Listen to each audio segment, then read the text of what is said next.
Mesdames et messieurs, Guillaume et Oussama.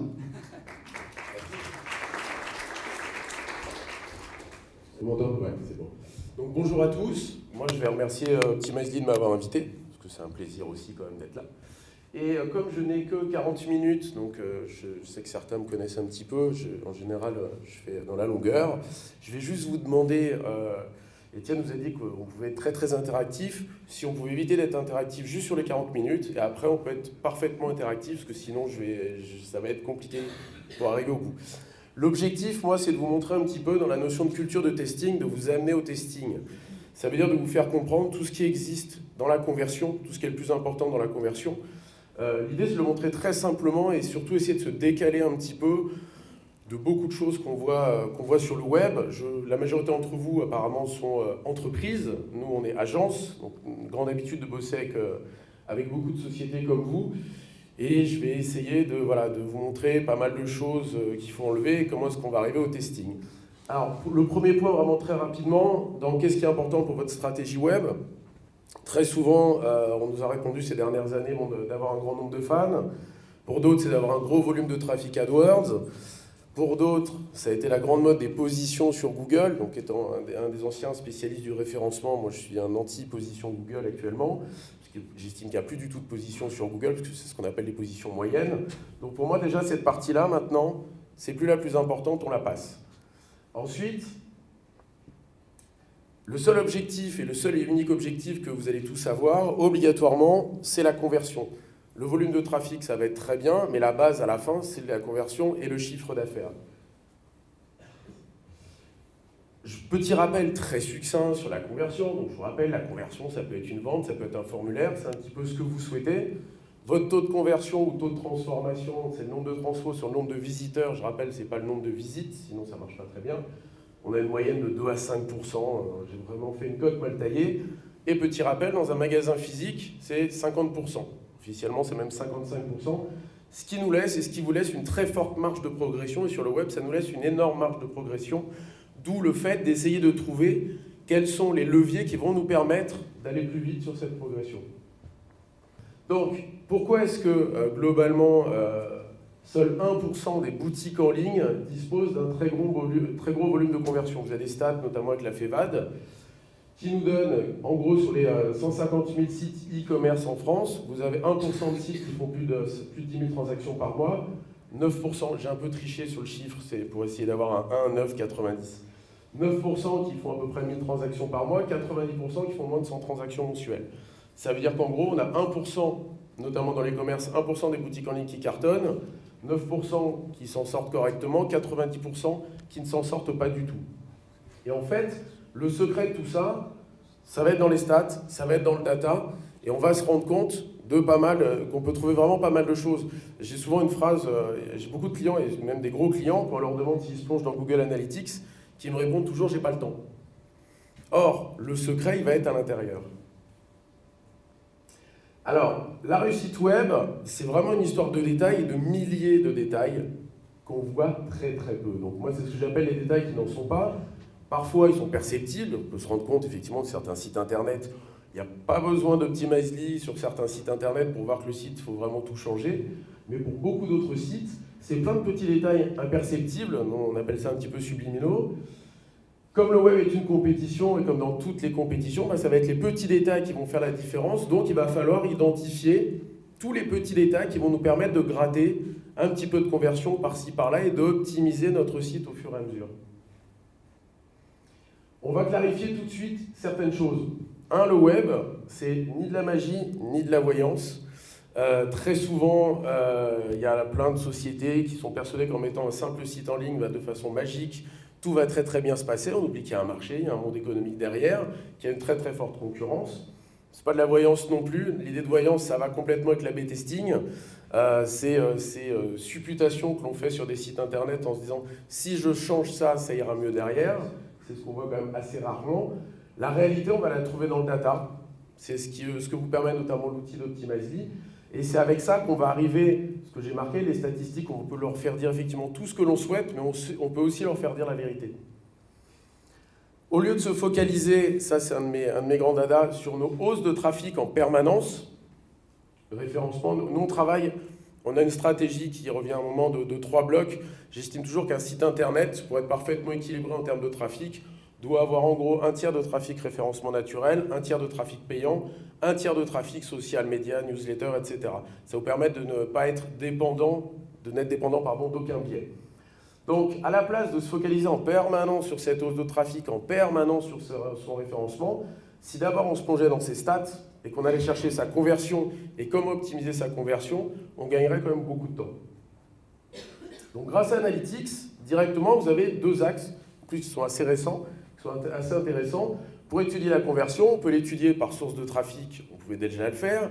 Comme je pense qu'à peu près tout le monde maîtrise un petit peu Analytics, vous savez qu'on a des nouveaux onglets qui sont apparus sur 2013-2014, avec notamment l'analyse de la conversion par attribution management. Donc tout ça, ça va nous permettre de connaître les chemins de conversion. Mais ces points-là, ils sont peut-être très intéressants, mais ce n'est pas eux qui nous expliquent pourquoi est-ce que mon taux de conversion stagne et comment je pourrais faire pour l'optimiser. Je peux optimiser mes sources de trafic, je peux essayer de mieux qualifier mes sources, mais il n'empêche que sur 100 internautes, j'en ai 1, 2, 3, 4, 5 qui vont convertir. Comment est-ce que je peux faire sur ces 100 que j'ai pour en avoir 10? Quand vous avez 1 million de visiteurs par mois, au lieu de chercher par moment à essayer d'en avoir 2 millions, 3 millions, 4 millions, ça coûte très cher de développer son trafic. Ce serait beaucoup plus simple déjà avec les 1 million de visiteurs que vous avez, d'essayer de passer votre taux de conversion de 2, 3, 4, 5 à 6, 7, 8. Et vous verriez que finalement, ça vous coûterait beaucoup moins cher. Vas-y. Donc on va voir un petit peu l'histoire des freins à la conversion, comme on le voit un petit peu partout sur le web, en très rapide. Je me suis amusé à prendre des listes que j'ai trouvées sur Internet. Alors, quand je liste les freins, on m'explique que pour optimiser ma conversion, il faut que j'optimise ma réassurance, mon ergonomie, mon esthétique, mes qualités de photo, pédagogie, qualité perçue, mes moyens de paiement, délai de livraison. Ça ne veut pas dire grand-chose. Ensuite, j'ai récupéré des petites informations complémentaires. Donc j'ai pris ce que j'ai trouvé, donc on m'explique, pour optimiser ma recommandation, pour optimiser ma conversion, voici quelques recommandations. 1, je dois surprendre mon visiteur. Je me note. Je dois regarder ce que mes concurrents font de mieux. OK. Et après, il y a des points qu'on va revoir après dans l'A/B testing. Call to action, je dois engager l'internaute à passer à l'achat. Ça veut dire beaucoup de choses et pas grand-chose. Formulaire, je vais devoir les simplifier, les mettre en évidence. Sauf que, qu'est-ce que c'est que simplifier, mettre en évidence? Bah, ça peut être beaucoup de choses. Idem, page d'accueil, il y en a un que j'aime beaucoup, c'est sur un blog, j'ai trouvé, on m'explique que ma page d'accueil, elle doit avoir 3 qualités, sobriété, clarté, originalité. Je pense que je suis à peu près persuadé que pour vous, toutes vos pages d'accueil sont sobres, claires et originales. Pourtant, vous n'avez pas une conversion qui est nécessairement démentielle. Les fiches produits, on me dit à chaque fois, donnez les bonnes informations aux clients. Sauf que c'est quoi les bonnes informations à donner aux clients? Moi, quand je regarde ma fiche produit, j'ai le sentiment de donner les bonnes informations aux clients. Photos, alors celui-là, on le verra en A/B testing, c'est le pire. Mettre en ligne des photos de qualité et attrayantes, les photos, c'est en général le plus grand débat qu'il va y avoir dans les entreprises. Donc, en apparence, on a l'impression que c'est tout bête, mais ces règles, si je rentre vraiment dans le détail, elles sont vraiment pas si simples que ça à mettre en pratique et pour trouver vraiment le bon amalgame. Dans la majorité des cas, on n'a pas vraiment de réponse en interne. Je mets mes photos, me dire que moi j'ai le sentiment que mes photos sont de qualité, sont attrayantes. Tout le monde a le sentiment qu'elles sont de qualité, qu'elles sont attrayantes. Le sont-elles vraiment? Bah finalement, on a très peu de moyens en interne pour vérifier si ça c'est vrai ou pas. La bonne solution, c'est ce qu'on va voir après, ça va être effectivement de tester. Alors, pour savoir quelle est la solution la plus efficace, si vous ne faites pas d'A/B testing, pour le moment, c'est soit vous qui choisissez en interne, donc c'est votre avis. Je ne suis pas certain que votre avis soit toujours le meilleur comme le mien, et certainement pas le meilleur quand je regarde mon site internet. Donc en général, on va demander l'avis de nos collaborateurs. Est-ce que tu penses que la photo est bien? Est-ce que tu penses que la fiche produit est bien? Personne n'est d'accord, tout le monde rajoute son truc. Donc qu'est-ce qui nous reste? Le problème, c'est que chaque internaute a sa propre vision, son propre ressenti. Il va falloir essayer de capter, de comprendre cette vision et ce ressenti. C'est ça qui va être le plus important. Donc ça, c'est le petit point essentiel, c'est les internautes qui font la conversion. Donc un site, il n'est pas fait pour vous, il est fait pour les internautes. Beaucoup de sociétés qui ne comprennent pas. Donc c'est ni vous qui allez choisir, ni vos équipes, ni vos collaborateurs. Et je rajoute, pour certains qui sont DIRCOM, DIR Marketing, responsables e-commerce, ni vos dirigeants. Très souvent, dans certaines sociétés, je vois des sourires, donc apparemment je ne parle pas dans le vide. très souvent dans pas mal de sociétés, c'est le dirigeant qui va dire non, finalement, on va mettre ça comme ça et pas comme ça. Moi, j'ai un peu le sentiment que souvent, nous, on aurait quand même une meilleure vision, vous auriez une meilleure vision que certains dirigeants. Donc ça, c'est vraiment essentiel de comprendre qu'on n'a pas les solutions en interne. La seule solution pour optimiser un site et optimiser sa conversion, c'est de comprendre la vision des internautes, la vision extérieure. Et le seul moyen pour comprendre cette vision extérieure, globalement, ça va être l'A/B testing.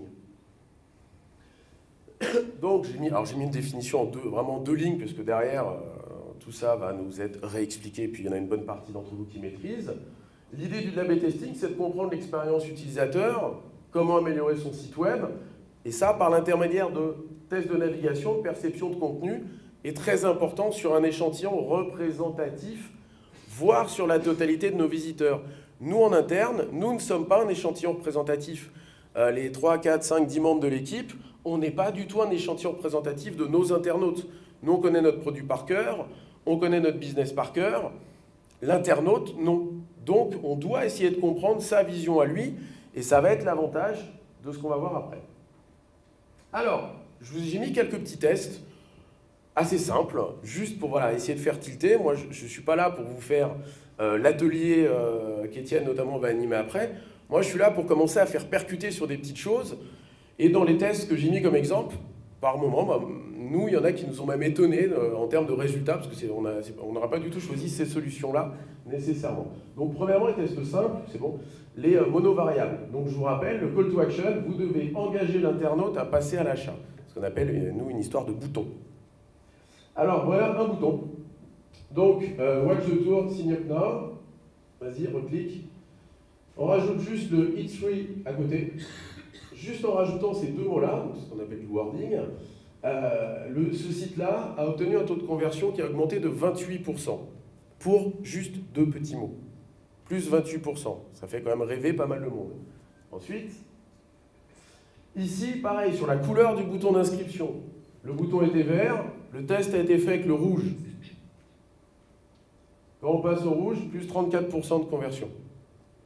C'est pareil, les histoires de couleurs. En interne, en général, on se pose rarement la question de se dire je mets le vert ou je mets le rouge pour augmenter ma conversion. C'est plutôt je mets le vert ou je mets le rouge parce que c'est plus joli, c'est en corrélation avec mon logo, c'est en corrélation avec mon univers, je vais peut-être mettre rose, je vais peut-être mettre mauve, je ne sais pas. Mais personne ne se pose la bonne question. Le but, c'est pas la couleur, quelle est la couleur qui est la plus belle, c'est celle qui performe le plus. Pareil, sur Live Chat, ils ont toujours sur l'histoire de boutons, c'est le Free Trial qui va changer. Vas-y. On rajoute juste un verbe d'action, try it free, 15% d'inscription en plus. C'est pareil, je ne change rien. L'avantage avec l'A/B testing, c'est que je n'ai pas besoin de changer mon site. Changer un bouton, c'est censé prendre du temps. Si on n'a pas trouvé la bonne solution tout de suite, faudrait en refaire plein. L'avantage de l'A/B testing, c'est que vous allez pouvoir tester 1, 2, 3, 4, 5, 6 versions. Celle du patron, celle du stagiaire, toutes celles que vous voulez. Et au moins, vous verrez celle qui fonctionne le mieux. Alors celui-là, pareil, celui-là est particulier. Moi, celui-là, il m'a perturbé. Il y a un test qui a été fait sur des boutons, donc du passage à l'achat. Donc c'est un test, on appelle un texte mixte. Il y a un coup de wording, il y a un peu de typo, un peu de forme de bouton. Version originale en haut, et en dessous, on a 7 autres combinaisons. En apparence, franchement, quand on voit ça sur un site internet, si on faisait des variations, on n'a pas le sentiment que ça va révolutionner la vie non plus. Vas-y. La version 8, alors le test n'est pas gigantesque, mais je vais vous donner ce que ça leur a rapporté. La version 8 leur a permis d'optimiser le CTR de 4%. Sauf que pour eux, 4%, pour ce petit site-là, c'était 12 000 € par mois de plus de chiffre d'affaires, directement. Donc ça veut dire qu'en changeant un tout petit point, je fais plus 12 000 € chaque mois. C'est là, ce qui va être important dans l'A/B testing, il ne faut pas non plus attendre des révolutions par moment. C'est pas, je vais augmenter mon taux de conversion de 75% direct. Ça va être, je vais augmenter de 4% avec ça. Je vais augmenter de 3% avec ça. Je vais augmenter de 2% avec ça, etc., etc. Et c'est l'ensemble de ces points-là qui, petit à petit, vont faire en sorte que pour vous, ça va très bien fonctionner. Ensuite, la puissance du wording, donc juste les mots, donc la petite phrase, que moi j'entends très souvent. C'est pas juste un mot qui va révolutionner mes KPI ou qui va révolutionner ma conversion, détrompez-vous. Ça, alors, j'ai pas mis volontairement nécessairement le nom des sociétés, je fais une petite précision, les exemples que j'ai pris, Ce sont des exemples que vous trouvez, il y a des centaines d'études de cas sur le web qui ont été faits parfois par l'intermédiaire d'Optimazely, parfois par l'intermédiaire de leurs concurrents aussi. Ils n'en ont pas beaucoup, mais il y a quand même 2-3 autres outils. Là, c'est Air France. Donc Air France avait une option délai de réflexion, 15 € par passager. Ils vont juste changer la phrase. Vas-y. Besoin de temps pour réfléchir, point d'interrogation, bloquer ce tarif, revenez payer, etc. Plus 24%. On change une phrase. Après, il est clair que c'est là où l'A/B testing est très utile, c'est qu'avant de passer de option de délai de réflexion à besoin de temps pour réfléchir, c'est pas un claquement de doigts. Ils ont testé une dizaine, quinzaine, vingtaine de phrases différentes, parce que voilà, trouver la bonne, moi, franchement, quand on la voit, et on se dit, bah oui, bien entendu. Mais sincèrement, arriver à trouver l'idée de mettre la question besoin de temps pour réfléchir, cette petite accroche, on va pas trouver du premier coup. Ensuite, là, on monte en gamme. Là, on va arriver sur ce qu'on appelle les tests multivariables, où on peut modifier beaucoup de choses en même temps. Et ça, par contre, vous allez voir que c'est un peu plus complexe. Donc moi, j'appelle ça le jeu des 7 erreurs. Je pense que certains sont parents. Donc le fameux jeu des 7 erreurs avec nos enfants. Vas-y. Premier point, sur les fiches produits, on me dit donner les bonnes informations au client. Ah, mais comment et c'est quoi les bonnes informations? Alors là, j'ai pris 2 fiches. Donc sur CoStar, vous avez la première ici, et à la fin, celle qu'ils ont finalement validée. On regarde, en termes d'informations, on retrouve à peu près les mêmes infos. Il y en a qui vont arriver en plus. Vas-y, parce que j'ai mis les 7 erreurs. Voilà. En bas, on a ici, c'est devenu demander un devis rouge. Vous avez vu tout à l'heure, il y a le bouton vert, le bouton rouge. Eux avant, c'était demander une cotation bleue, ils l'ont passé en rouge. La photo, elle a été agrandie. Le descriptif, il a été mis en placard, là, le numéro 4. Les avis qui étaient en dessous, en les passant à droite, ça marche mieux. Le tarif est positionné à droite. Les étoiles qui étaient ici, on se rend compte que c'est un petit peu plus visible. Alors, j'ai mis que 7 pour rester dans mes 7 erreurs, mais on peut en rajouter puisque la couleur a changé. Le positionnement a été mis bas de page pour les 2 boutons alors qu'ils étaient un petit peu plus hauts. Donc là, ils ont positionné 7, 8, 9 éléments différemment. Donc je vous ai mis le détail, simplification, amélioration du visuel, les libellés boutons, donc avec le call to action. Et vas-y, on a le résultat après. Améliore de 15% son nombre de demandes de devis, juste en modifiant sa fiche produit. 15%, augmenter sa conversion de 15%, ça commence à être costaud. En volume de chiffre d'affaires, ça peut avoir quand même de belles conséquences. Là, sur Histoire d'Or, vas-y, on va mettre les 7 directement, pareil. Donc là, le site a augmenté de 13% son taux de mise au panier, 31% son nombre de commandes, de 31%, en gros un tiers. J'augmente mes ventes de 1 tiers. Ça, c'est pareil, ça fait rêver. Et quand vous regardez les 2 fiches, finalement, au premier coup d'œil, bien sûr, là on les voit bien les différences, elles ne sont pas nécessairement si démentielles que ça. Par exemple, le positionnement du tarif qui a été recentré juste à côté, cette partie qui était vide, effectivement, qui a été complétée avec un ajout, ça c'est un point qui est fondamental, toute la partie autour de l'univers de la livraison, des CGV, etc., qui est un petit peu plus visible pour rassurer les gens. On est sur de l'achat un peu impliquant quand même, on n'est pas sur du bijou à 30 €, mais sur du bijou à 1390 €. Voilà, c'est 7 points qui ont été positionnés. Les photos n'ont pas changé de taille, les produits complémentaires en dessous n'ont pas été changés. Ont été ajoutés les Facebook, tous les outils de partage social média. Avec ça, je fais plus 30% de chiffre. Par contre, il est clair que sans A/B testing, avant d'arriver à trouver le parfait amalgame, je ne sais pas combien de versions ils ont pu faire, mais c'est clair qu'il y a des dizaines de versions qui sont testées. Et c'est l'avantage d'un bon outil d'A/B testing, c'est que ces versions se testent très facilement. À partir du moment où vous avez paramétré vos scénarios, vous avez tout mis en place, je caricature, mais vous partez en vacances, vous revenez, vous avez vos résultats derrière. Alors, mettre en ligne des photos de qualité et attrayantes. Alors, la phrase en dessous, c'est véridique. C'est avec une cliente, il y a 2 ans, où nous avons eu un franc désaccord sur les photos. On n'avait pas besoin d'A/B testing, hein. Sincèrement, pour lui dire que ces photos, c'était un carnage. Je ne comprenais pas, donc quand je disais que ces photos n'allaient pas du tout, elle nous disait, mais si, elles sont bien. Donc on y va et on va voir des petits détails. Là, je vous ai mis un test, mais c'est un test que Jules, le site Jules, avait déjà fait et avait cartonné avec ça. La modification elle va être très simple. Là, j'ai 3 photos. Alors, sont-elles de qualité? Ouais. Sont-elles attrayantes? Pas mal. Vas-y. Juste un changement. Détourage, fond, ombrage. Ils ont piqué l'idée à Jules. Détourage, ombrage. Vas-y. Et là, résultat, plus 10% de taux de mise au panier, plus 4,6 de taux de confirmation et une baisse du taux de rebond. Jules a, moi c'est un site en termes d'A/B testing, c'est des machines de guerre depuis très longtemps. Moi j'adore regarder toutes les évolutions du site de Jules, leurs photos, ils n'arrêtent pas de les faire bouger, de les faire évoluer, ils trouvent plein de solutions. Chaque année, ils gagnent 10-15% en modifiant les choses. Le coût du détourage et des ombres, c'était eux. Amusez-vous sur le site de Jules à prendre leur page catégorie produit. Quand vous avez sur des sites de vêtements des mecs au garde à vous en permanence, vous avez la page catégorie chemise, vous avez 15 mecs au garde à vous. Sur le site de Jules, vous n'avez jamais 2 personnes qui ont la même position. Ça veut dire qu'ils vont nous inventer des... Il y en a un qui a la main comme ça, il y en a un qui a juste le pouce comme ça, il y en a un qui est comme ça. Quand vous regardez la page, moi je trouve ça très agréable. Et ce qui est très drôle, c'est qu'on a pas mal de clients dans cet univers. Quand je leur montre l'univers de Jules, quand je leur montre voilà, ces changements de photos, systématiquement ils me répondent non, c'est pas bien. Systématiquement, toujours. Ils ne sont pas d'accord. Sans A/B testing, je ne peux pas leur prouver qu'ils se plantent. Parce que la photo, leur dire non, vos photos ne sont pas belles, vos photos ne sont pas bien, c'est impossible. On est dans le subliminal, on est dans les goûts et les couleurs. Et là, pour prouver ces choses-là, il n'y a que les stats qui fonctionnent. Et il n'y a qu'un outil qui va nous permettre de développer ces stats, c'est un outil d'A/B testing. Et derrière, de dire voilà, on a eu temps, avec ça on a eu temps, avec ça on a eu temps. Point. Donc la bonne solution, c'est celle-là. On la trouve peut-être moche, elle nous plaît peut-être pas, en tout cas, c'est elle qui fait du chiffre. Page d'accueil, sobriété, clarté, originalité. Logique, allons-y, on va prendre un exemple, un petit site, ça s'appelle Optimizely. Alors, Optimizely a fait un test, donc pour récupérer du lead, ça veut dire qu'on vous arrive sur la page, ça c'est la dernière, enfin c'est une des dernières versions, donc on rentre l'URL et on peut tester directement.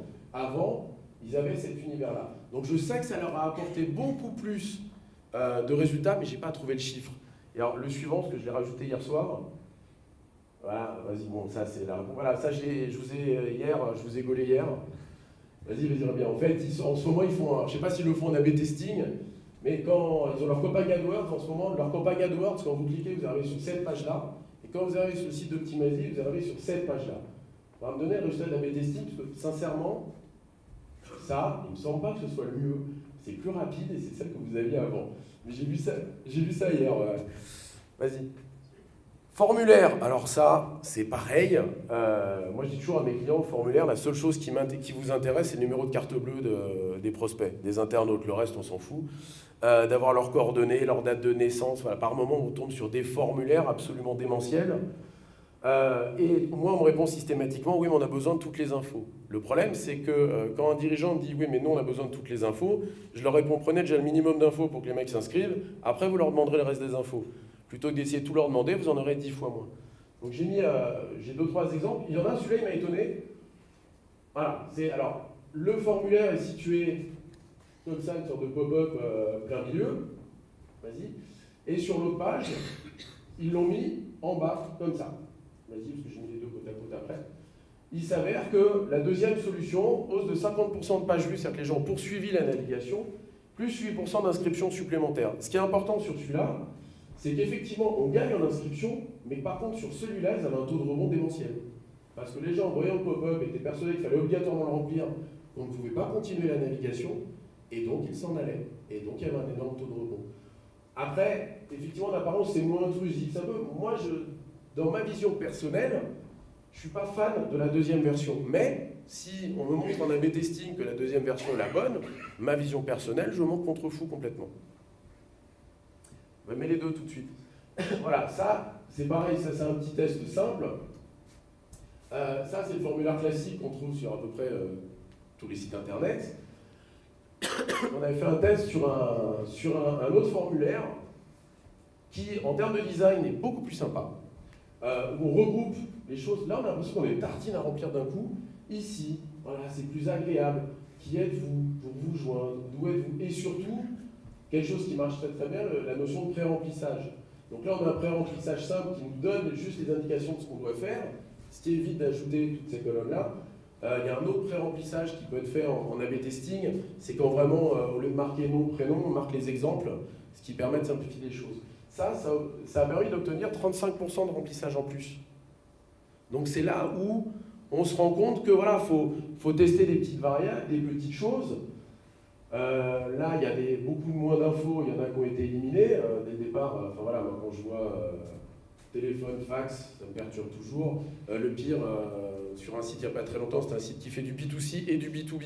Mais pour simplifier les choses, au lieu de mettre un formulaire particulier, un formulaire entreprise, on met un formulaire mixte. C'est-à-dire que le particulier, il arrive, la première ligne, il y a écrit numéro de sirette. On va aller loin pour ça. Donc voilà, rien que ça, c'est pas compliqué. Et derrière, de diminuer, de voir le minimum d'infos que je peux récupérer. Comme on nous explique toujours qu'on doit faire un formulaire simple, donc une page, surtout pas 2 pages, 3 pages, etc. Tester, on n'en sait rien. Suivant les activités, pour certaines activités, peut-être qu'un formulaire 2-3 pages fonctionne. Dans le crédit immobilier, on a un client qui est courtier dans le crédit immobilier. On a un formulaire qui est gigantesque où les gens doivent lâcher mais toutes les informations de revenus, etc. Ça fait on a un taux de 25-27% de remplissage de formulaire. Voilà. Après, le client, c'est pareil. Lui, il a un petit peu de mal à comprendre qu'il y a des choses qu'il faudrait modifier. Mais mon seul moyen pour lui faire modifier, c'est de lui prouver par A/B testing. Je n'ai pas encore réussi à l'amener sur cet univers. Donc, pour conclure, j'ai réussi à tenir, donc on va pouvoir échanger après. Pour conclure, oui, vous devez développer un trafic qualifié. Bien entendu qu'on doit avoir du volume de trafic et on doit essayer de développer ce trafic. Bien entendu qu'il faut parfaitement analyser vos conversions, notamment dans Analytics ou autres outils, Omnicure et compagnie, par source de trafic, par attribution management. Jetez-vous sur l'attribution management parce qu'il y a vraiment des choses fondamentales à récupérer dans l'attribution par la source de trafic pour savoir ma première interaction, ma dernière interaction. Sur un cas il n'y a pas très longtemps où on s'est rendu compte que en conversion directe, ces campagnes AdWords donnaient 0. Par contre, on s'est rendu compte que 100% de ces conversions, la première interaction, c'était AdWords. Le client voulait arrêter sa campagne AdWords, s'il l'arrêtait, il passait à 0 conversion. Donc ça, fondamental. Mais pour moi, on devrait tous commencer au départ par une chose, le fait d'optimiser son site, de tester son site pour faire qu'il soit parfait pour la conversion. Et de là, quand vous allez développer votre trafic, obligatoirement, comme votre taux de conversion il a augmenté, quand vous augmentez votre trafic, le volume de chiffres il est exponentiel. Donc ça permet d'investir et de développer de plus en plus vite. Et pour conclure, alors ça c'est un délire dans le TGV hier, vous avez 2 membres de mon équipe, dont Jérémy et Charlotte, et Jérémy est statisticien, je suis un ancien statisticien. Voilà, hier on est parti en live dans le TGV. Donc la bonne recette de la performance est donc la suivante. Hausse de nombre de transformations. Pour augmenter ma performance, j'augmente mon nombre de transfos j'augmente mon volume de visiteurs qualifiés, un tiers SEO, SEA, SMO, multiplié pour mon inconnu T étant mon testing que je dois faire en premier avant de faire le reste. Voilà. Et logiquement, je vous remercie de m'avoir écouté.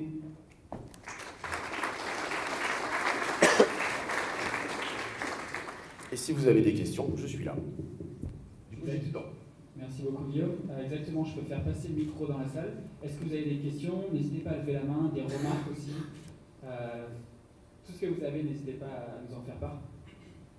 Est-ce qu'on a quelques mains qui vont se lever? Ah, j'en ai une au fond. J'arrive tout de suite.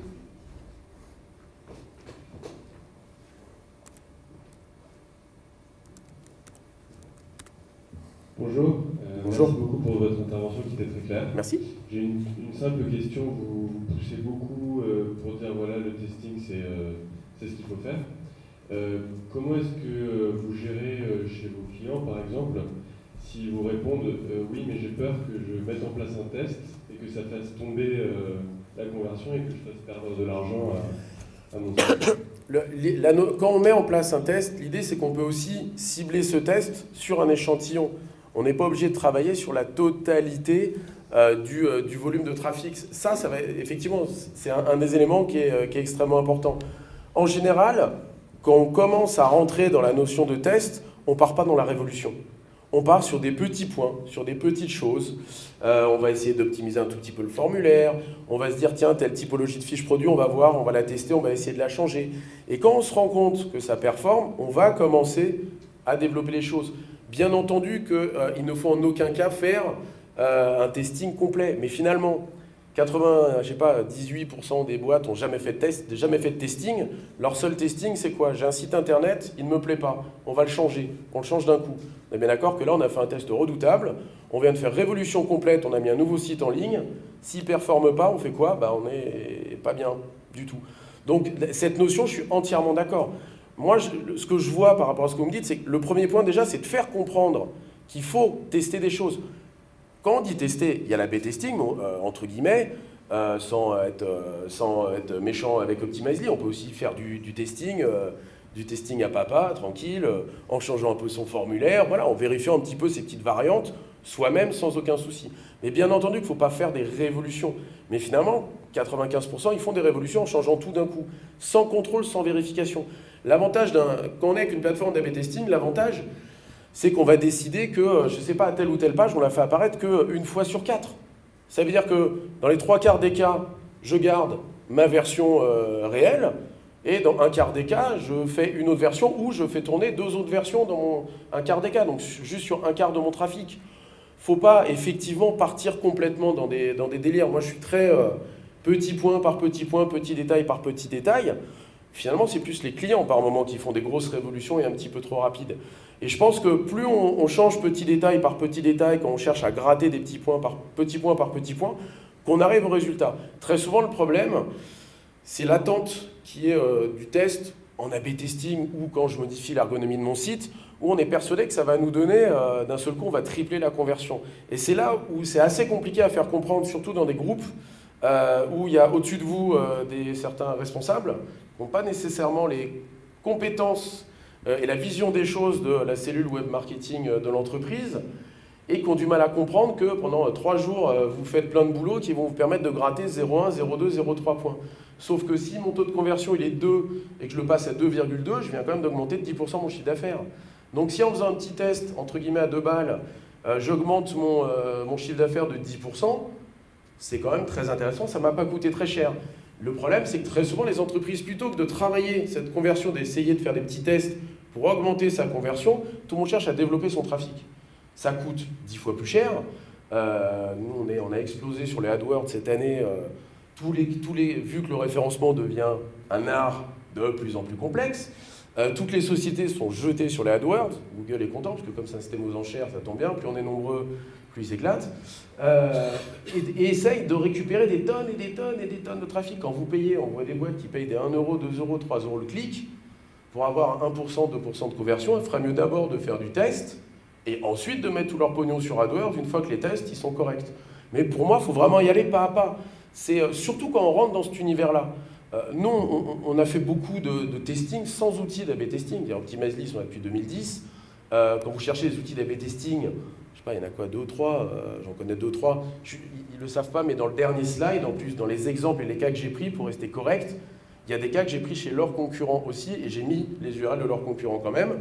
Mais voilà, ils ne sont pas nombreux. Ils ne sont vraiment pas nombreux. Donc c'est quelque chose, ces outils-là nous permettent de faire des tests sans rien changer au site et de revenir en arrière très vite. À la différence des tests qu'on faisait avant, ça veut dire que je change mon site. Tiens, j'ai changé ma page, j'ai changé mes titres, j'ai tout changé. Là, 100% des gens voient cette page, et là, vous avez entièrement raison. Si je me suis planté de version, je perds tout.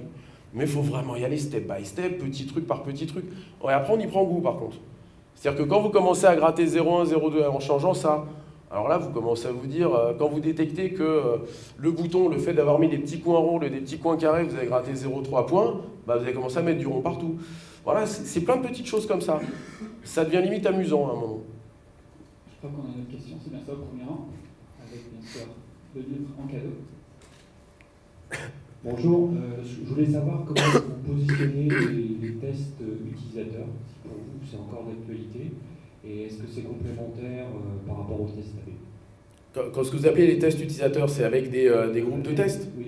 Alors, à la base, je suis statisticien. J'ai fait des études de stats quand j'étais jeune et je fais partie de ceux qui ont bouffé pendant 4 ans tous les modèles mathématiques, statistiques, la loi de Laplace-Gauss et tous les trucs comme ça, et qui ont moi j'ai toujours un énorme problème avec les tests sur des communautés très limitées, avec des tests sur des échantillons très limités. C'est exactement la même chose que faire le test en interne. On est 15 en interne et on demande à tout le monde son avis. Pour moi, le biais, il est trop important. Voilà, on peut avoir des très bonnes idées avec des petits groupes. Moi, j'ai beaucoup de mal. Quand on est sur le web, si j'ai 1 million de visiteurs, ou même si j'ai 10 000, on n'a même pas besoin d'avoir 1 million de visiteurs, j'ai 10 000 visiteurs, si je fais un test pendant 1 mois sur mes 10 000 visiteurs, au moins, je suis sûr et certain de mon résultat sur mes 10 000 visiteurs que sur les 20 bonhommes que je vais faire à côté. Et en plus, le prix. Quand vous faites du test avec des groupes de tests, ça coûte 1,5 bras, très souvent, alors que faire du testing en ligne, ça coûte pas une fortune. Ça coûte pas du tout une fortune. Voilà, moi, c'est ma vision. Moi, j'ai un problème sur les échantillons. Il faut vraiment que ce soit représentatif. Voilà, et la représentativité interne ou la représentativité de petits groupes de tests, j'ai beaucoup de mal. Voilà, je donne toujours un exemple. Les élections présidentielles en 2002, il n'y a pas un organisme de sondage, et pourtant ils sont censés faire le bon échantillonnage, qui avait vu Chirac contre Le Pen au second tour. Donc voilà, il y en a plein des comme ça, il y en a plein. Quand vous prenez tous les sondages qui sont censés être faits de façon carrée, avec des lois, en suivant les bonnes lois statistiques sur des échantillons dits représentatifs, 1001 personnes et compagnie, on voit bien qu'il y a des biais. Quand vous voyez 2 sondages sortent un jour et l'autre le lendemain, avec des résultats qui ne sont pas du tout les mêmes, voilà, là on a... Pour moi, quand on fait du testing ou des modifications sur un site, l'internaute, il ne sait pas du tout qu'il est en train de vivre un testing. Il ne voit pas du tout, donc il est parfaitement neutre. Donc on a quelque part un petit peu la vérité. Où on peut même aller plus loin dans les systèmes d'A/B testing, c'est que là, on a vu des exemples simples où je modifie vraiment des choses. Vous avez l'eye tracking, on peut faire plein de choses, les mouvements de souris, il y a énormément de choses qui sont testables. Et le truc, c'est que ces tests peuvent être croisés avec toutes les statistiques de Google Analytics, où on peut encore rajouter pas mal de choses. Je fais un A/B testing. Moi, j'ai une vision des choses. C'est qu'en fait, il nous faudrait un site internet. C'est les fameuses landing pages. Mais en gros, il faudrait un site pour les mecs qui arrivent de AdWords, un site pour ceux qui arrivent du social media, un site pour ceux qui arrivent du référencement naturel. Parce qu'on n'a jamais la même typologie de trafic. Les gens ne viennent pas du tout pour la même raison sur nos sites internet. Et c'est pour ça que dans vos stats, vous avez tous des écarts assez gigantesques entre les sources de trafic. Moi, dans l'A/B testing, ça peut être ça aussi qui est intéressant, c'est d'identifier quelle serait la bonne landing page pour mes AdWords, comment je peux paramétrer ma page, modifier ma page. Et ça peut permettre en même temps même de faire du test un petit peu permanent, récurrent, sur des longues durées, et qui vont nous permettre d'obtenir des résultats. Le problème, c'est qu'il y a des milliers de variables, et ces milliers de variables, un être humain ne peut pas du tout les analyser, ne peut pas les calculer. On a besoin d'outils derrière, obligatoirement, pour arriver à comprendre tout ça. Moi, je ne suis pas du tout un A/B testeur, à la base. Moi, je suis un passionné de web depuis que le web existe. Je suis un passionné de stratégie web. J'étais statisticien, j'ai été économiste, j'ai été marketeur, j'ai été pubard, avant de bosser dans le web. Et comme je dis toujours, je ne renie pas mon passé. Ça veut dire que tout le reste, je ne l'ai pas oublié. Quand j'ai écrit le bouquin, le but, c'est que j'en avais un petit peu marre de pas mal de webards purs qui nous racontaient plein de choses à gauche, à droite. Voilà, ils avaient la science infuse et qui oubliaient les fondamentaux. Il y a des stratégies marketing, les stratégies de communication qu'on fait dans toutes les grandes agences où je vais faire mon SWOT, mon objectif de communication, mes cibles de com, ma stratégie de moyens. Moi, j'estime que tout ça, c'est parfait pour le web. Il faut absolument l'utiliser et vraiment cadrer ces choses-là. Derrière, effectivement, tout cet ensemble n'a qu'un objectif, c'est d'amener à faire du chiffre d'affaires et donc de la conversion. Or, aujourd'hui, depuis quelques années sur le web, on nous a saoulés avec le référencement. Le référencement a beaucoup bougé derrière. Tout le monde se jette sur l'AdWords, mais personne ne se pose la bonne question. Mon taux de conversion, comment je l'augmente? Et c'est finalement, on se rend compte qu'on doit modifier des choses imperceptibles sur des sites pour changer cette conversion. Et ces choses imperceptibles, sans outils de test, très compliqué. Et si je demande un échantillon de 20-30 personnes dites représentatives, vous les avez en interne déjà, votre échantillon représentatif. Voilà, sauf qu'il finalement on se rend compte que ça marche pas trop, mais c'est, je sais pas s'il y a des startups ici, je veux dire, quand vous avez créé votre site, vous avez fait comme tout le monde, vous avez appelé papa, maman, les cousins, les potes, vous avez dit tiens, voilà le site, vous en pensez quoi, faites-moi donnez-moi vos avis. Les avis sont bons. Très souvent dedans, on a déjà une palanquée de bonnes informations. Mais ensuite, quand il va falloir rentrer dans le petit point, le petit détail, c'est plus compliqué. Merci Guillaume. Juste pour être sûr, je crois qu'il y a au moins 3 personnes qui ont des questions à poser. Vous pouvez tous lever la main pour m'assurer qu'on ait le temps. Ah oui, beaucoup. Donc on aura le temps, je pense, pour 3 questions maximum, mais il y aura le temps pour d'autres conversations pendant la pause. Je suis là. Vous allez voir Guillaume directement. Donc là, j'avais déjà 7 personnes. Allez-y.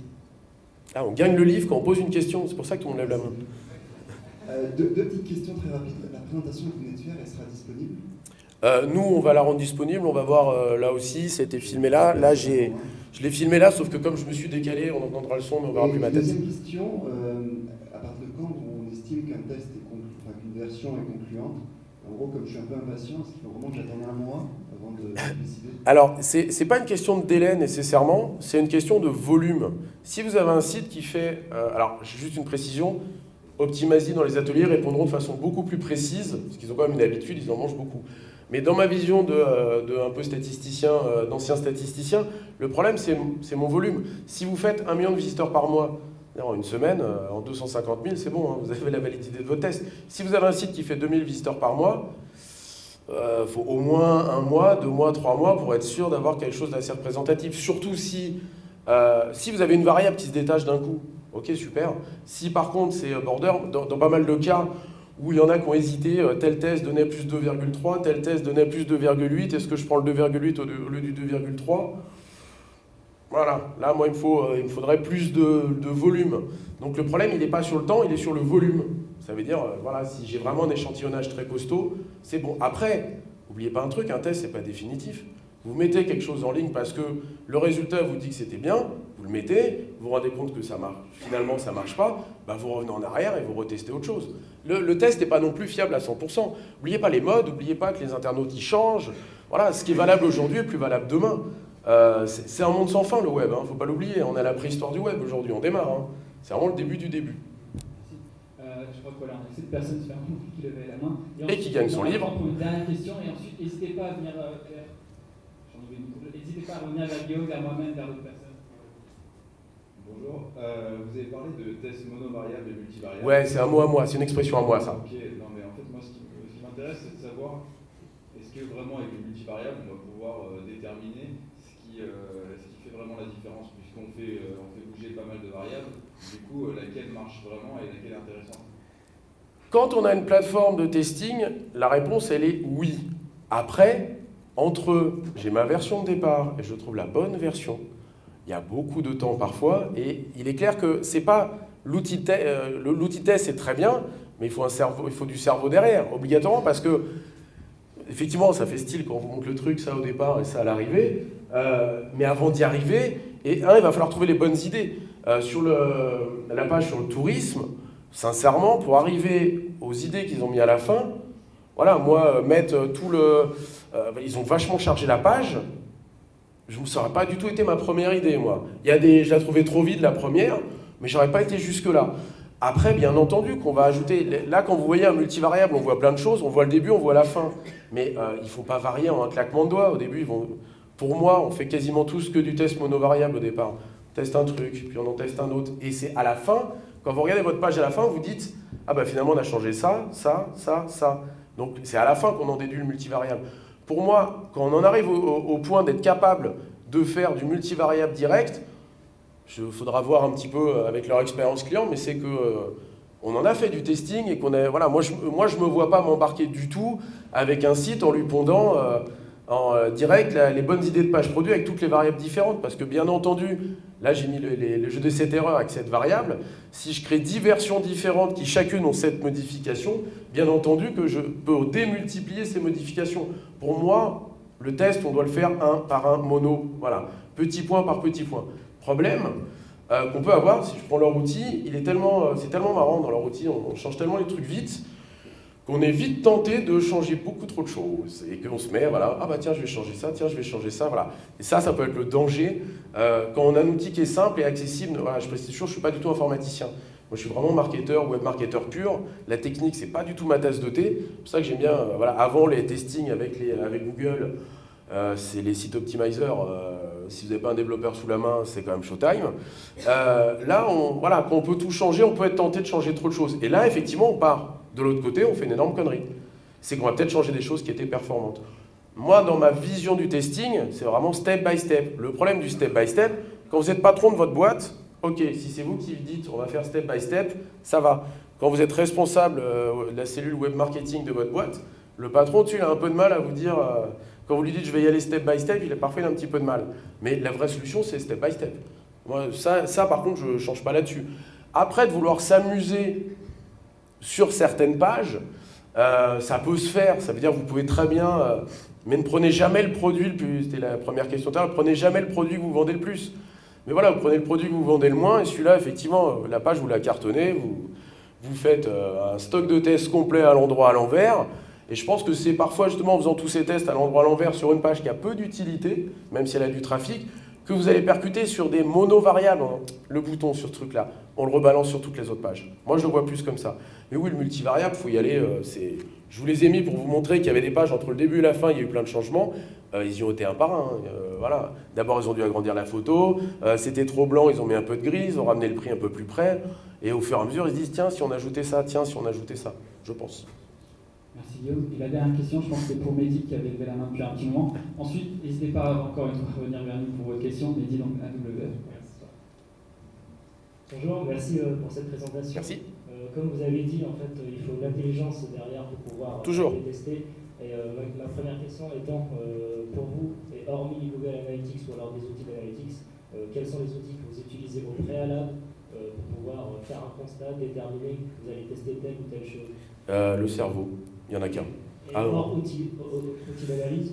En outil d'analyse pour arriver à franchement, il n'y a que des outils d'A/B testing. Il y a rien là-dessus. Pour moi, il n'y a rien d'autre. C'est les seuls, hormis changer son site soi-même dans le CMS directement. Mais pour moi, si je veux essayer de savoir si telle ou telle variable est plus intelligente à positionner ici ou ici, soit je le fais sur un site et je regarde les résultats, soit on le teste. Mais je ne vois pas d'autres, les concurrents de Optimizely, les autres plateformes d'A/B testing, mais je ne vois pas d'autres outils qui peuvent permettre. Voilà, pour moi, le seul et le meilleur outil, ça restera toujours les cerveaux. Il n'y a pas de problème. Moi, je suis une machine là-dessus. Le cerveau, c'est le meilleur outil. L'avantage d'outils de stats, style plateforme Optimizely, c'est comment ça valide un petit peu nos idées. Et surtout, ça met d'accord tout le monde. Mais je ne vois pas d'autres outils. Sur tous les autres univers, je peux vous donner des centaines d'outils dans le référencement, dans les AdWords, dans le social media, j'en ai plein. Par contre, dans le testing, il n'y a pas grand-chose. Hein. Pour moi, il n'y a pas grand-chose. Là-dessus, je ne serais pas d'accord avec vous, parce qu'en fait...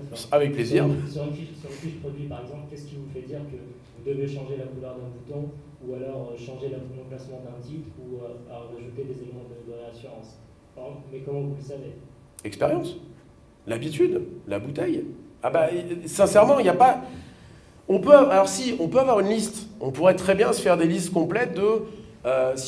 imaginons, on prend tous les cas qu'a fait Optimizely, ils nous sortent leurs 5000 cas de tout ce qui a été modifié. Et on fait une bible, on pourrait faire une bible du testing en disant, bouton, voilà toutes les possibilités de modification. Tel truc, voilà toutes les possibilités. Et dans ce cas-là, peut-être que oui, on pourrait piocher dedans. Mais à la base... c'est là le problème qu'on a sur la majorité, pour moi, des sites internet. C'est que c'est systématiquement une histoire de goût et de couleur. On est toujours là à se dire, moi je préfère ça c'est mieux, je pense que ça c'est mieux. Pour moi, il n'y a pas un outil qui va déterminer, en regardant une page sans rien faire, de nous dire, ça c'est pas bien, il faut changer ça. Après, si vous êtes en train de le développer, foncez, parce que alors là il y aura un truc de folie. En fait, je pourrais vous donner juste un exemple, ça peut être des cartes de chaleur ou des cartes de flux qui permettent d'analyser un comportement utilisateur, de fusionner avec des données analytics, etc. Moi, je prends un exemple, je l'ai dit, l'eye tracking, etc. Mais par exemple, les cartes de chaleur, amusez-vous à regarder eye tracking Google, vous tapez eye tracking Google pour voir les cartes de chaleur Google, elles sont toutes différentes. C'est pareil. Après, il y a là-dessus, il y a un truc qu'il faut vraiment comprendre. On parle de, derrière nos écrans, on a des internautes. Déjà, on a une énorme révolution, c'est nos écrans. On a des écrans de portable, de téléphone mobile, d'iPad. Après, on a d'énormes révolutions actuellement sur les usages. Il y a 5 ans, vous ne passiez pas vos soirées dans votre lit avec votre ordinateur. Maintenant, vous passez votre soirée dans votre lit avec votre iPad, à regarder des sites sur un iPad. Et en fait, les cartes de chaleur, il faudrait s'amuser à regarder les écarts qu'on peut avoir entre un iPad et un ordinateur. Entre un ordinateur, je suis assis au bureau pendant la journée, je regarde le même site le soir à 23 h dans mon lit, on n'a pas la même carte de chaleur. Donc c'est pareil, c'est d'autres outils qui ont leur utilité.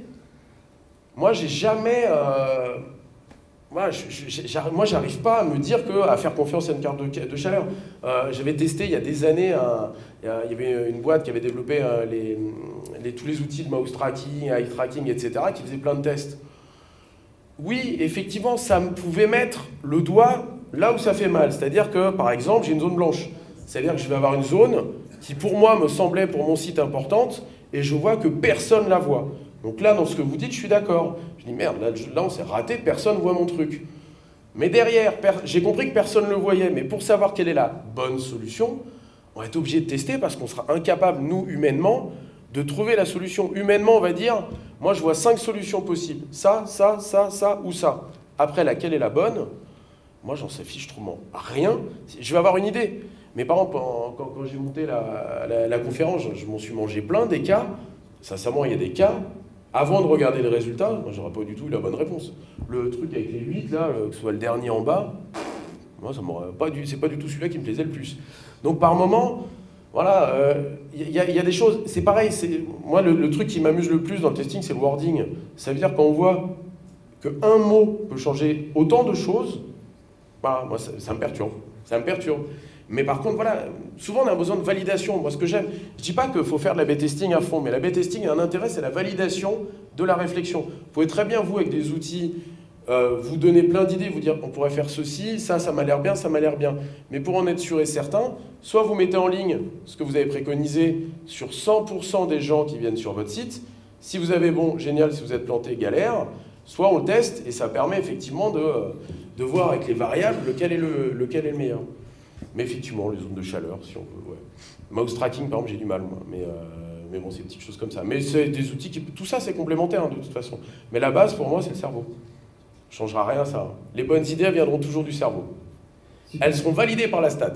Merci beaucoup, Guillaume. Merci. Je pense que c'est vraiment le mot de la fin. Le testing, c'est pour valider des réflexions. Et c'était aussi ce qui se cache derrière la question de Mehdi, sa remarque.